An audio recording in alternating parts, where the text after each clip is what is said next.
Hey ghouls and gals, welcome back to my channel. My name is Taylor and today's video is going to be a weekly reading vlog, summer horror edition. This is a very loose and put together at the last minute TBR, to be quite honest with you. A lot of these books are going to be books that I felt were very spring, very summery books that came out this year that I've wanted to get to, as well as some classic books that are summer horror books as well. And by classic, you know, I mean like backlist, and by backlist I'm trying to read books that didn't come out within like the last couple of years or so. So I have some books and we're just gonna have a fun, spooky, summery time. I have two physical books that I would love to get to as a priority for this week. The first one is one of those new releases that definitely feels more springy to me, but I think can still fit in the summer vibe, and I really want to get to this soon. That's A Botanical Daughter by Nour Medlock. This is a Frankenstein reimagining, retelling, something like that,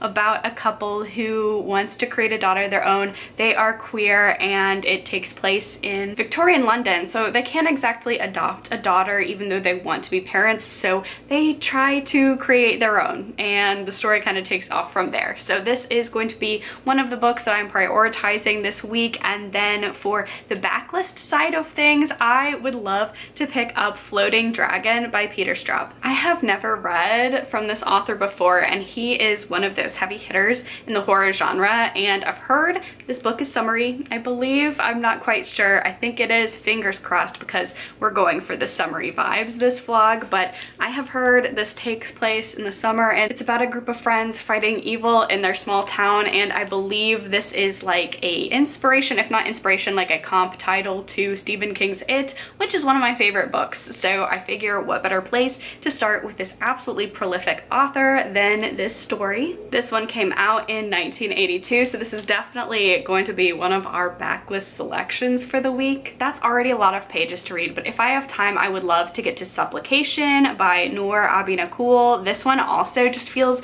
very spring, very summery, with like the rotting, I think it's a fruit, I'm not quite sure, but this one kind of gives me summer horror vibes as well. As I'm sure you know, if you've ever watched a video of mine before, I'm a mood reader, so at any point any of these books could change. I could add more to the TBR, decide I don't want to read some of these, so that's always fun. But I'm really excited for a week of summery horror reads with y'all, so let's get started. I'm gonna go read a book. I'm not sure which one I'm gonna start with, but I'm gonna start with one of these, and I will talk to y'all later with another reading update.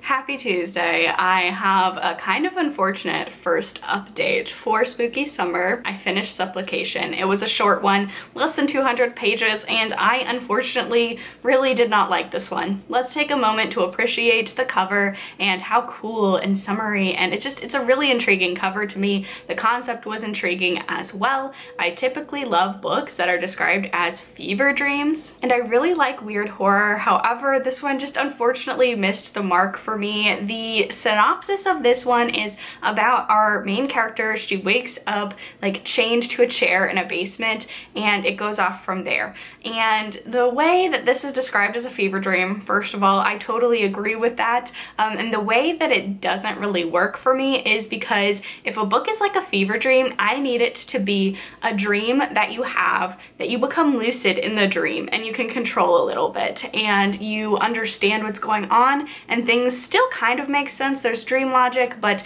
you can follow a narrative from beginning to end. This one, if we're still working with the fever dream metaphor, this one felt like you took a little too much melatonin and you had such a vivid nightmare. The imagery in this was good. The description and the writing style was intriguing. However, this one, I felt like, again, you take those melatonins, maybe a little too much, maybe you're not used to taking them, you have such a horrific, vivid dream, and then you wake up, it's a couple hours later, you decide to describe the dream to someone, and as you're describing it, you realize it doesn't really make any sort of sense. That's more kind of what this one felt like. At no point did I really understand. I mean, I understood what was happening and what was happening with like our main character in terms of the actions kind of that were being taken, but just this was so discombobulating and disorienting and not like in a fun way. I just felt, unfortunately, that this just didn't hit the mark for me, and I'm frustrated because I had such high hopes for this one. This one is short enough, so while I felt like at the, like very early on, you get the sense for this book, and if you'll like it or not, you only need one chapter to determine that. However, because this was so short, and because it was one of my most anticipated that came out, I think it came out in May, so I think it was one of my most anticipated books that came out in May, I wanted to push through and see if it got any better, and it has the same sort of tone throughout. So you know, if you like weirdness, if you like strange, bizarre, surreal things, I think this has a very small niche audience of people who are going to love it and reread it and get something like new and weird out of it each time. I would check out more by the author in the future if it's like a little bit more cohesive. Just the vibe of this one didn't work for me as much as I wanted it to, which was a little disappointing, but you know, you win some, you lose some, and it was short enough where I managed to finish it. So we're cutting our losses from that one and we're just moving on. I did pick up A Botanical Daughter and I'm only about 3 chapters into this one, but I'm intrigued. It feels very gothic, very like spring, summery. Our 2 main characters live in a greenhouse. One is a botanist and the other one does taxidermy, and they want to create a child. This is a Frankenstein reimagining and I'm really excited. I think the tone, it feels very much like a classic. It's written like a classic, so I'm intrigued to see where this one goes. I enjoy Frankenstein. I generally tend to enjoy Frankenstein retellings and reimaginings, so I'm holding out hope for this one. At 3 chapters in, I don't think I have enough to like definitively say if I'm going to love this one or not, but just based off of my thoughts of the first chapter of the last book I read versus this one, I think this is gonna go a little bit better for me. So hopefully this one, and of course I think I'll probably also pick up another audiobook in tandem, have this as my physical book, pick up an audiobook. Yeah, spooky summer, we're still going strong. Just because the first book we read this week was not the best does not mean that all the other books aren't going to be amazing. So I'm going to continue reading this and I don't know, stay inside. I know that's not like very fun and summery, but as you can tell, maybe not, I can tell, I already am burnt and I don't do anything. I mean, granted, me and my partner went to Pride last weekend and I put a lot of sunscreen on and I still managed to get burnt just the top of my scalp and my forehead. So just, no.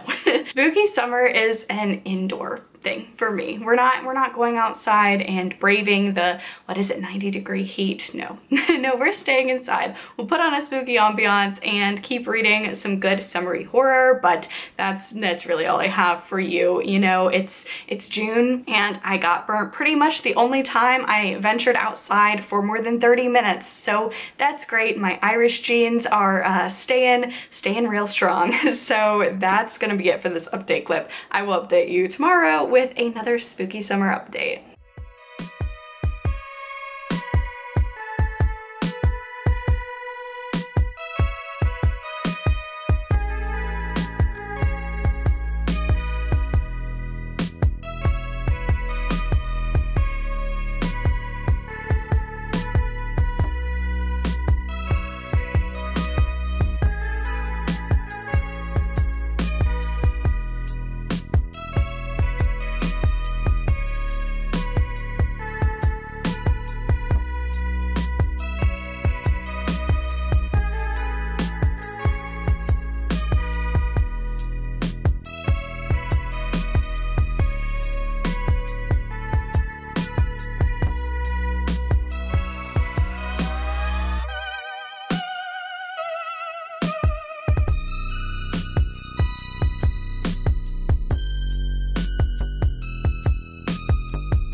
Okay friends, happy Wednesday. I do not have a huge update on A Botanical Daughter. I'm still enjoying it. It's very creeping, gothic, definitely that Frankenstein reimagining, and I'm enjoying it. Not a lot to say about it because I actually haven't read that much more since my last reading update, but in bookish news, I did go to the library and I did pick up quite a stack. These are not even all of the books that I checked out. I did check out a couple of others that are going to be for specific TBR that honestly, I don't know, I think will probably come out at the end of July, beginning of August at this point. So that's going to be a little bit of a secret TBR, but I got a lot of summery horror. I think a lot of them are summery. Some of them I'm not sure. I just happened upon them while I was searching for my other books at the library. So the two books that are horror, but I just don't know if they're summer horror. The first one is Ghoster by Jason Arnott, and this one is, I believe, partly told in like mixed media format with text messages and all of that.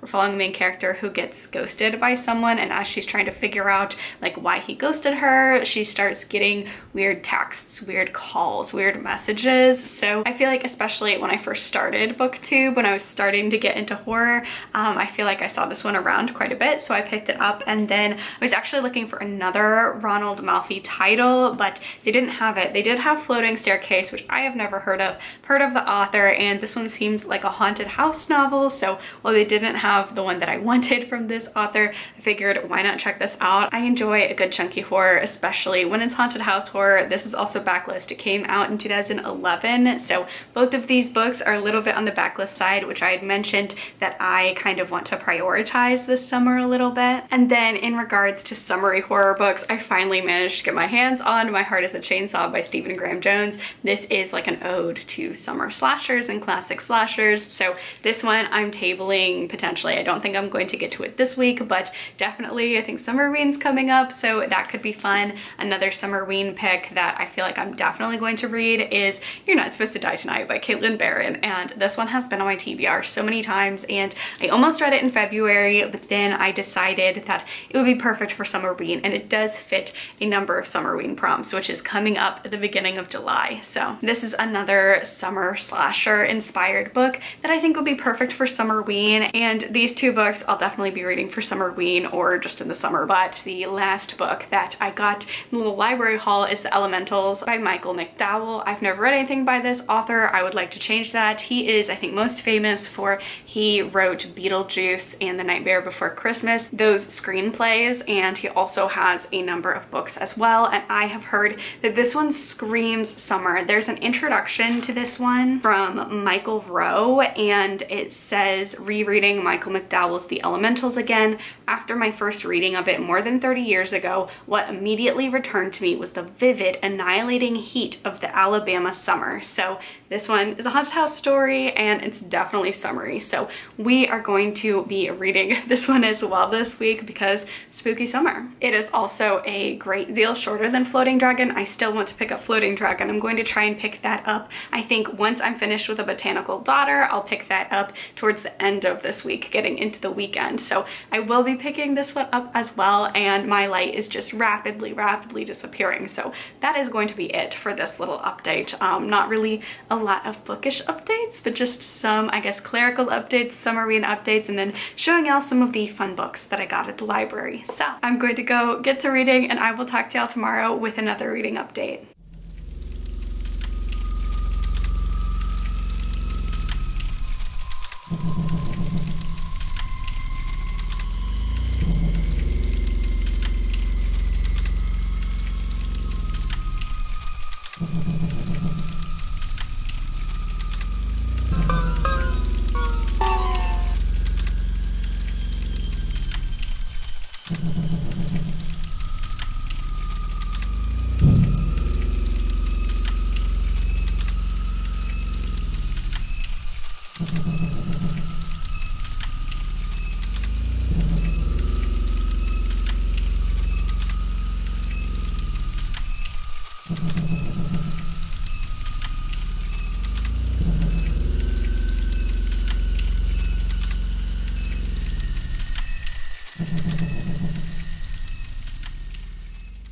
Okay, Okay, so I have now finished A Botanical Daughter by Nour Medlock, and overall I really enjoyed this one. Now I know that I haven't really given a lot of substantial rating updates about this book. I feel like I gave my initial reactions and now I said I was enjoying it, and then at the end now I'm coming on and saying that I finished it. However, you know, I just felt like a lot of this, there's not too much to say about the plot, being as it is a Frankenstein reimagining, and not even necessarily, it's not like a remake of Frankenstein or anything. Like, we're not following any characters named Frankenstein. The way that the monster is built is completely different, but this one is definitely the literary child of Frankenstein in a lot of ways. A blurb on the back by Clay McLeod Chapman says, "This is Mary Shelley grafted onto Jeff Vandermeer, a gothic greenhouse of sporer." And I think that is such a great way to describe this. Now, I am someone who I am always drawn to Frankenstein retellings. When I hear that a book is inspired by Frankenstein, I'm really drawn to it. I think that is such a fascinating kind of tale, and I really love the original Mary Shelley's Frankenstein, and I always am looking for ways on which those themes are expanded upon, and I love seeing the new twists that people bring to this very old story of a scientist bringing a reanimated corpse back to life. And I thought this one did it very, very well for the most part. I do have some qualms about the ending, just like the climax, and then just everything that happened within the last chapter or so. I just felt like didn't really match the payoff that I wanted, because we spend a lot of time with these characters. This is very gothic. This is summer gothic. We're following our main characters. They all live in a greenhouse. This mostly takes place in the summer. At the end of the novel, it starts going into autumn, but for the most part, we're following our main characters that live in a greenhouse in summer. This is very, very summer horror, and I really enjoyed it for the most part. The atmosphere was stellar. I really enjoyed the setup and the way that we got to have a full cast of queer characters in a historical fiction where, even though Victorian London was not the best time to be queer, we still got to have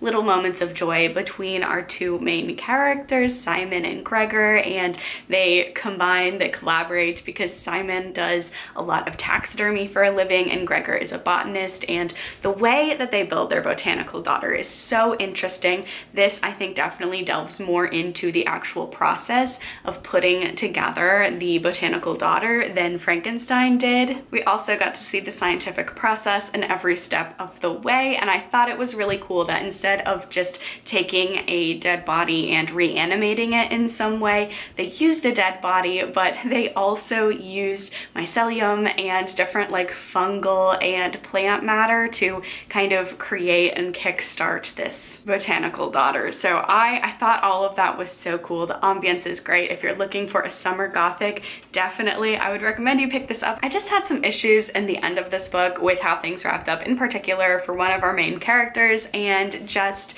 there was a plot point that you think as the reader is going to be an important plot point very early on, just with the setup and how something comes into play. I'm not going to spoil it, but I felt like this was like a smoking gun, a Chekhov's gun. I felt like this piece of information was built up to be so important, and then it never actually is in the way that we'd anticipate. So I really enjoyed the build-up. This is one where you can just sit with for a long time. I wouldn't recommend you like binging this in an afternoon. I mean, I think you could, the writing is good, but just I really enjoyed the slow pace of every couple of days picking up and delving into this really lush greenhouse. So I'll definitely be checking out more by the author. I believe this is a debut, and overall I had fun with it. This was definitely a fun take on the Frankenstein story. So while the ending let me down a little bit, overall I had a lot of fun in this one. We'll definitely be checking out more by the author as he publishes more. And then I'm about 20% of the way through The Elementals by Michael McDowell, and this is another one that screams summer horror. This is such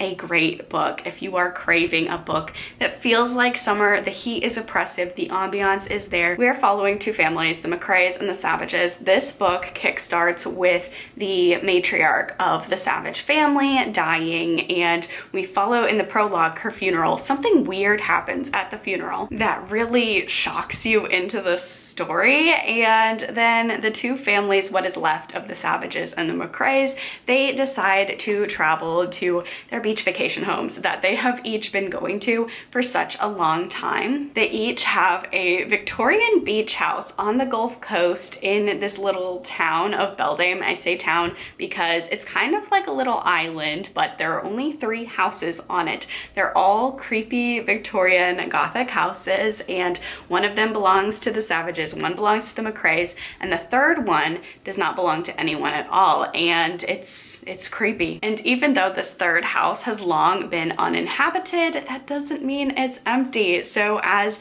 these families go back to this summer vacation, very isolated setting, and they are trying to recuperate from the death of a family member and try to relax and enjoy this vacation, creepy things are going to start happening that involve this third house, and I'm really loving it. This book, the prologue, just grabbed me. It grabbed me, it hooked me. I was so excited to keep reading this one. This one is a really good summer horror. You can feel the oppressive Alabama heat, and I think it's really integral to just the ambiance of the story. I feel like if we think of Gothic haunted houses and like Gothic tales, you think more autumnal, you think maybe more winter even, but the very bizarre setting of these Victorian houses on the Gulf Coast and just the heat and the isolation and just all of that is being set up in a really creepy way, and I'm really intrigued to get more into this one. This one definitely follows some very unlikable main characters. The McCraes and the Savages are both very wealthy, very old money, white families who have lived in the South for a while. So they're not the most likable main characters by any means. There's definitely some rich people drama going on in here, but I think that is really intriguing, and they're very unlikable, but they're very human. Like they'll have little moments where you're like, aw, like they're sympathetic, or you know, you kind of grow to like them a little, and then in the next paragraph they'll just say something so out of touch and you're like, oh, we could not be friends. And then, you know, they'll continue on and you'll get moments where you appreciate these characters a little bit, or you start to feel like empathy for them a little bit just based on the situation, right? Losing your mom, that's hard. Not having great relationships with your parents, that's hard. Like there are hard things these characters face, but they're not very likable people. But I feel like Michael McDowell is doing a great job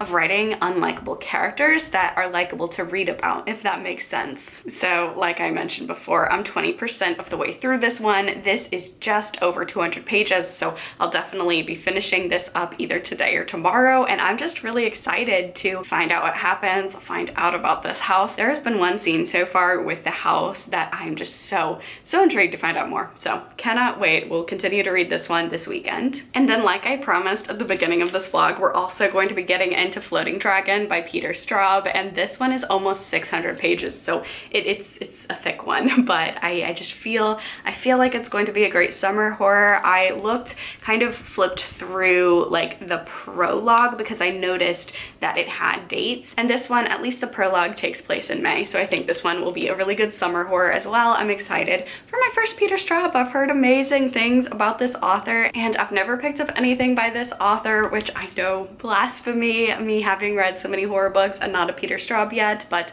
we're changing that this weekend. I'm excited to dive into this one. We're following a group of friends, a group of kids, as something creepy happens in their small town. The dust jacket says there's just one thing wrong with living in Hampstead, and by the time you find out what it is, it'll be too late. So I'm looking forward to this one. So this is going to be a very 80s horror filled weekend because both the Elementals and this book were published in the 80s. I am wearing my Nightmare on Elm Street 3 Dream Warriors shirt, and I feel like maybe we'll probably also have to pick up a movie that came out in the 80s as well, just to really embrace the 80s horror vibe that we've got going on at the moment. So those are going to be my weekend plans. Finish up the Elementals, start Floating Dragon, and I will talk to y'all later with another reading update.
Okay, so I finished The Elementals yesterday, and this week was just the perfect week to read this book because it's been like 90 degrees every single day where I live, which is just, it's hot. It's hot. I don't even spend a lot of time outside in the summer because I burn really easily and I prefer colder weather, but even just taking the dogs out to pee for like 5 minutes, you come back and you just feel so drenched with sweat. It's so hot outside. And reading this very atmospheric gothic book that takes place during the summer in a very hot location in Alabama where the heat is a part of the oppressive atmosphere, this was just the perfect summer horror read, and I really enjoyed it overall. There are some things that I felt just were a little bit dated. This did come out in the early 80s, as well as the characters we're following, like our main characters, the McCraes and the Savages, they're very, very privileged and they're rich white people in the South, and one of our main characters, Odessa, she is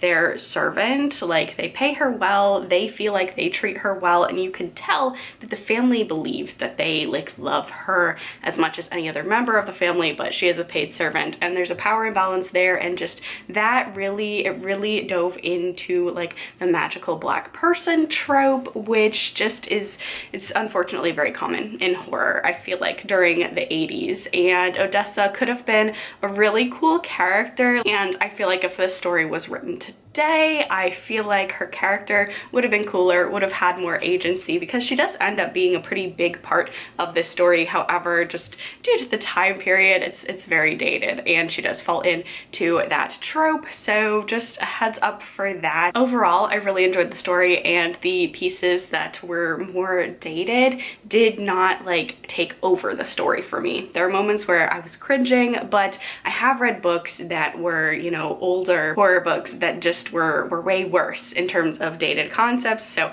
I would say give this a try, knowing that I feel like if you can read early Stephen King, you'll definitely be able to read this and still enjoy it, even though there are some problematic tropes that we wouldn't like stand for in a horror book that was published in 2024. This came out in 81, so it's a product of its time, and just, you know, it was very fascinating reading those dynamics. I do feel like this story wouldn't have been the same if we would have followed people from like a lower tax bracket or a lower class. Like, these were very wealthy white people, and I feel like that really added to the story's tension. You know, you have the privilege of being these families, they can vacation for all summer long without any need to leave this vacation home. The vacation home's theirs, they feel very possessive over it, so when things start happening, like, they just are like, okay, we're just gonna dig our heels in and kind of ignore everything that's going to happen. So that made for a lot of very interesting dynamics. So I feel like if you enjoy stories with rich people drama, not even necessarily rich people drama, although there is a little bit of it in here, but if you enjoy reading books where the protagonists are very wealthy, this I feel like would be a great gothic summer horror for you. And I'm honestly really surprised that after an initial Google search that this has not been turned into a movie yet. So I feel like the length of this, it would make for a really effective movie. So I enjoyed it. I also managed to pick up Floating Dragon yesterday, and I'm only about 60 pages into this one, but I am really having a great time. I don't know why I haven't picked up anything by this author yet, because his writing style, at least in this book, is really reminding me a lot of what I love about Stephen King, and the way that just everything is explored. There's so much detail. We're following like 4 different main characters. I do believe that I had said I thought there were 4 children. Only one of them is a child, child, but we're following 4 main characters, and they all live in this town, but they all live very different lives in this town, and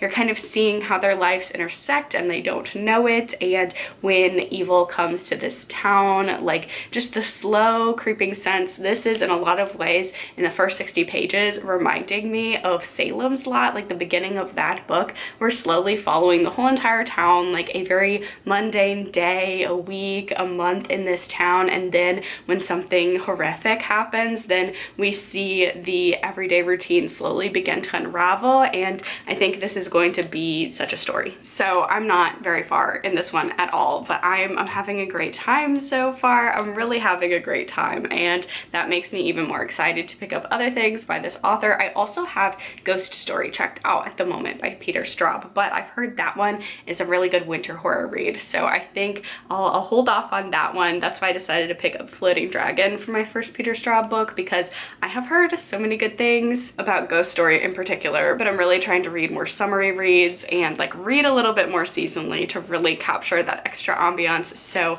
yeah, I'm enjoying it. I'm really having a lot of fun diving into some backlist horror. There's something so great about things that are set in the 80s, as you can tell from my t-shirt. Like I really enjoy the 80s. I know at this point in time a lot of people feel like the 80s nostalgia train is overdone, and I totally get that.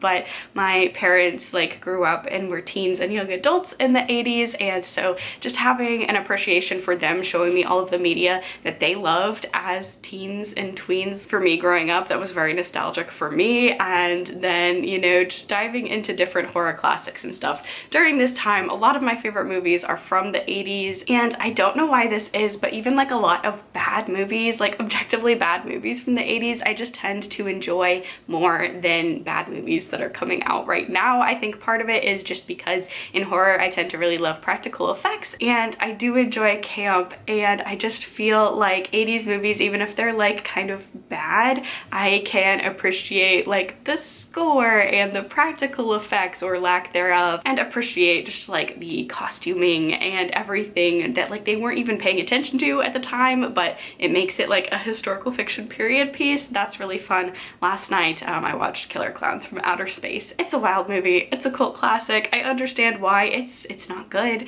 The acting's not good. The plot is just very piecemeal, but the practical effects are a whole lot of fun, and it's about killer clowns from outer space. So that was a really fun time. But yeah, I think I am going to have one more update in this vlog. I would like to get a little bit further into Floating Dragon so I can at least give more of a synopsis for this one, if not finish it, so I can just give y'all my thoughts, because you know from the very beginning of this vlog I was really excited to dive into this one, and my first Peter Straub is going really well. So I am going to go read, stay out of the heat, and I will check back in later with another reading update.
Okay, so it has been a number of days since I've actually updated this vlog, but I wanted to finish Floating Dragon and then have my last update be my final thoughts about my very first Peter Straub. And overall, I really enjoyed this one. I had a lot of fun with it. I totally understand and can see how this author and Stephen King have collaborated so many times, and I am just really excited to dive into his backlist. Or not even necessarily backlist, because I have no idea when this came out. out in his discography. What is it for books? Like his whole entire like collection of work. I don't know when this came out. This could have been his first book. This could have been his last book. I don't know, but I'm really excited that I have a lot more Peter Straub to check out because I really enjoyed this author's writing style. It worked really well for me. I definitely can see the comparisons that if you like Stephen King, you're going to like Peter Straub and vice versa. In a lot of ways, this book feels very similar to Stephen King's It. I would go as far to say that Floating Dragon is the country club cousin to It. I do think that there are enough differences that if you have read one, you could still read the other and enjoy. I like It more, okay? I didn't anticipate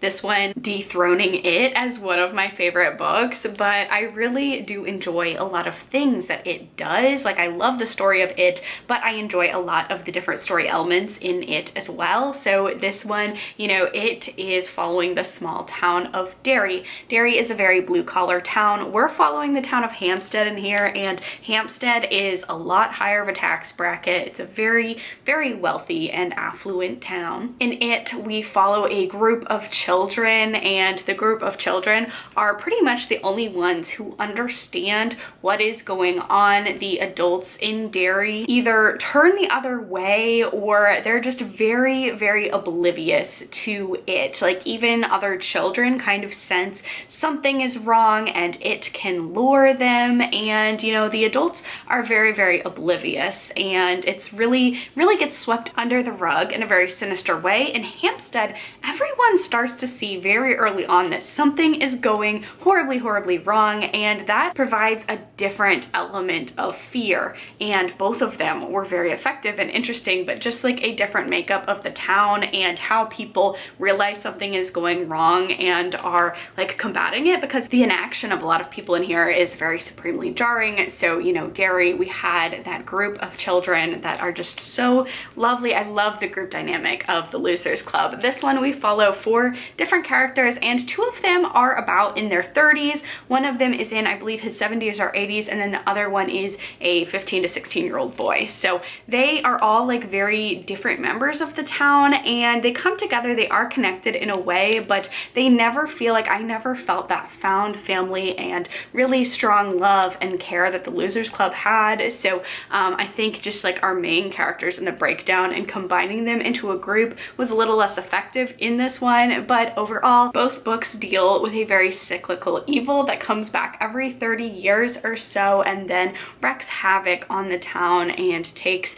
a very extensive body count toll. It's a very supernatural type of evil. So if you enjoy that small town feeling where we get to experience the entire town as a character itself, because you really feel both Derry and Hampstead are very fully idealized towns, and you feel like you could just close your eyes and imagine an entire map of both of these towns, at least they're fictional towns in Hampstead and Derry. So overall, I had a lot of fun with this one, and I'll definitely check out more by the author. I do think it's really interesting. In this vlog, I read 2 2024 releases and 2 books that were released in the 80s, and the 2024 releases did not work out as much as the books in the 80s, and I just thought that was so fascinating because the 2024 releases, Supplication, did not work for me at all, and then A Botanical Daughter was engaging, but I did have some issues with the ending, and the more that I sit back and the more distance that I have from finishing that book, the more a lot of aspects of the ending kind of bothers me. So I think it's interesting that overall, while I did have some issues with the elementals and then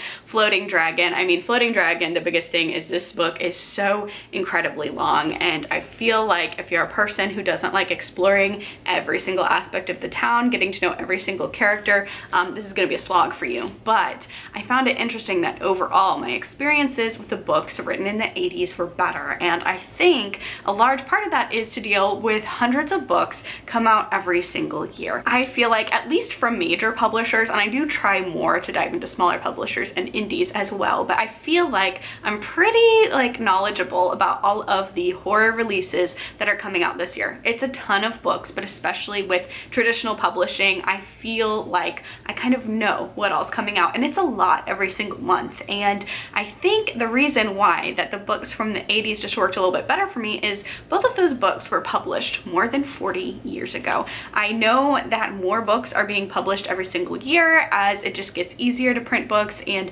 things like smaller publishing and indie indie publishing gets bigger, it's easier to produce more books a year. But I think out of the hundreds of books that were published in the respective years that the Elementals and Floating Dragon came out, you know, a lot of books probably were not as good.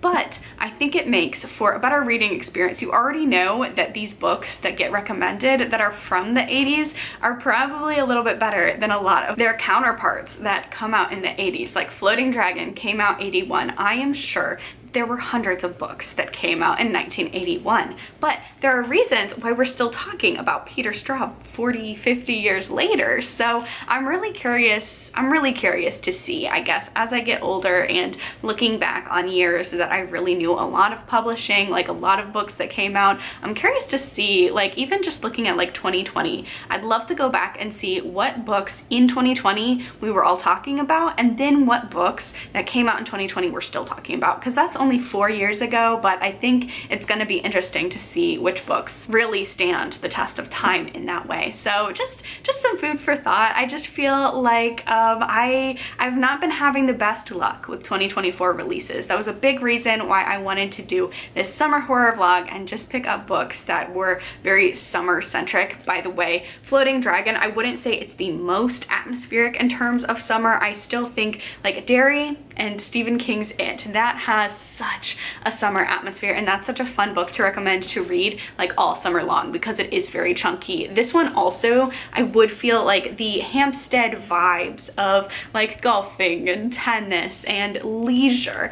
I think this is a good summer book. I don't think it explicitly takes place in the summer. I think it takes place from like the summer to fall. It's more of like a year, but I still think all intents and purposes this does fit as a summer horror because I think this one could be fun to read like all summer long. But I've kind of been striking out with my 2024 releases. There have been some that I've enjoyed, but it's getting time for the mid-year book freakout tag, and as I was looking at the prompts and what I wanted to talk about, there have not been a lot of books that are like standouts. I don't think at this point in time there are any books that I've read this year that are like all-time favorites. I have books that I can point to saying, oh yeah, this is my favorite book that I've read this year so far, but none of them have been favorite books of all time, which is fine, but a little disheartening. And especially looking at just the 2024 releases that I've read this year, I've had everything from a 4-star to a 1-star, and just more of them have been in that 1, 2, 3-star range. And even though 3 stars are fine, like that's not like an all-time favorite book, obviously. So yeah, I'm really intrigued. I really do think that continuing to prioritize older books is going to be the way to go for me this year, and just trying to put less expectations on these 2024 releases as well. But yeah, let me know what you think down in the comments below. Thank you all so much for watching this summery horror vlog. Don't forget to subscribe to the channel, give a thumbs up, leave a comment down below, and subscribe for all of the bookish, cozy gaming, and horror content. Stay safe, stay spooky, and I will see y'all in the next video. Bye!